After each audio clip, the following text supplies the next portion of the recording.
Hello and welcome to tonight's SBC News. There are now two separate court cases emerging from the missing $50 million case brought by the Anti-Corruption Commission. These are money laundering,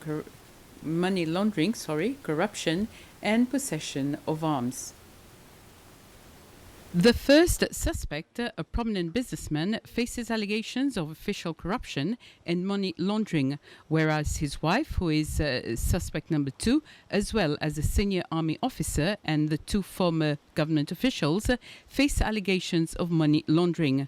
Yesterday, the lawyer for the Anti-Corruption Commission, Tony Juliette, urged the Supreme Court to prolong their detention as the investigation was still underway. Mr. Juliette said that if released, they could potentially tamper with evidence or leave the country. Chief Justice Ronnie Govindan subsequently ordered that they remain in detention until the 17th of December, when they will be back in court. As for the fifth suspect, who is out on bail, the court maintained the conditions imposed on her 2 weeks ago. The case regarding the possession of arms involves a senior army officer, the businessman who was first to be arrested, and his wife. The case against them have been brought to court by the police through the Office of the Attorney General following the seizure.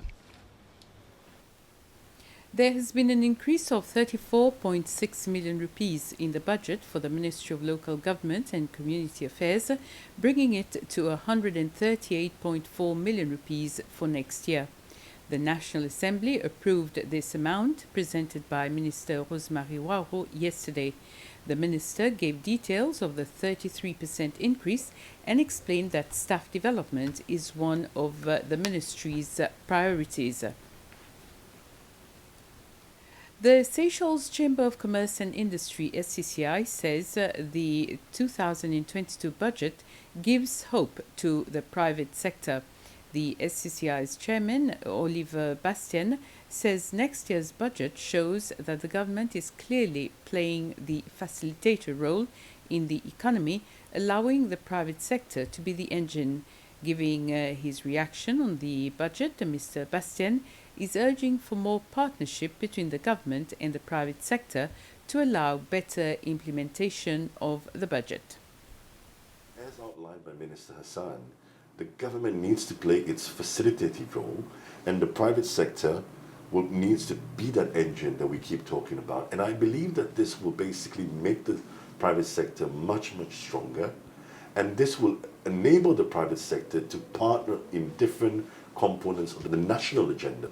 I'm talking from a social component, I'm talking from an environment component, I'm talking from with regards to talent development, productivity, overall contribution towards the GDP, which effectively it's very much in line with the theme of our response, which is a national public-private partnership for building a better Seychelles. Turning l'Union Estate on La Digue into a self-sustaining and profitable business venture, offering tourism products to visitors that can increase revenue and seizing potential business opportunities and exploring farming options to enhance food security, were raised at a meeting headed by President Wavell Ramkalawan with the board and management of l'Union Estate. President Ramkalawan was accompanied on the visit to l'Union by the Minister for Investment, Entrepreneurship and Industry, Devika Vidot.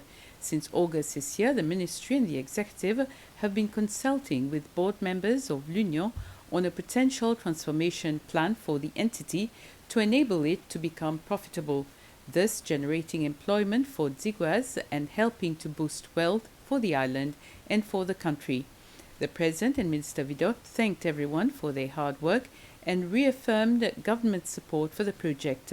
They also invited everyone to embrace the transformation of l'Union with a positive attitude while remaining disciplined and committed to their duties, since benefits reaped from the project will filter directly to them, the Ziguaz and Seychelles as a whole.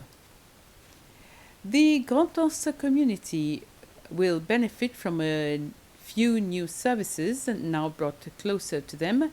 These services are now based where the STC supermarket was located.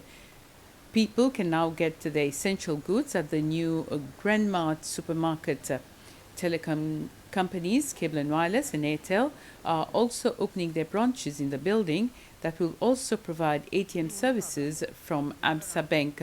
The supermarket opened its doors to customers yesterday, while the other services will be operational soon.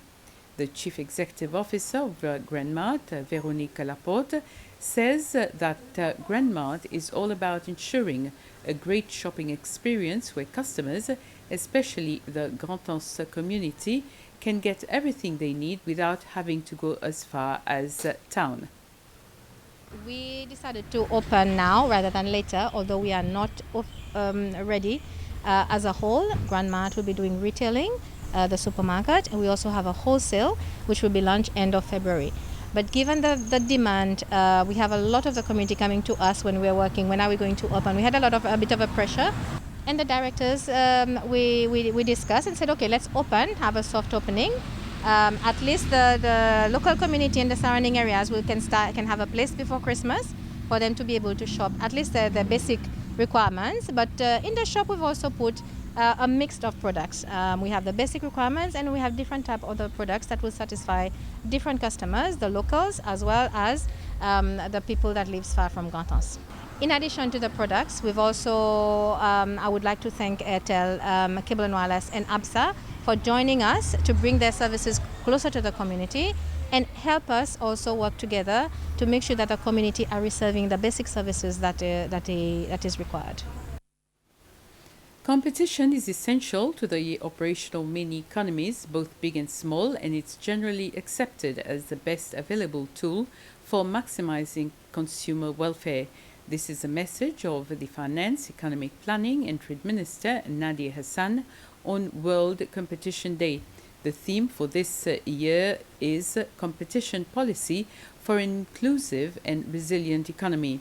Competition authorities across the globe commemorate this day to encourage everyone to review the achievements of such authorities to maintain a fair and well-balanced competitive process, whilst enabling all enterprises to compete aggressively for consumers in their respective markets. The Fair Trading Commission, being the custodian of the Fair Competition Act 2009, has been celebrating World Competition Day since its inception on the 5th of December 2010. For now, from me, good evening.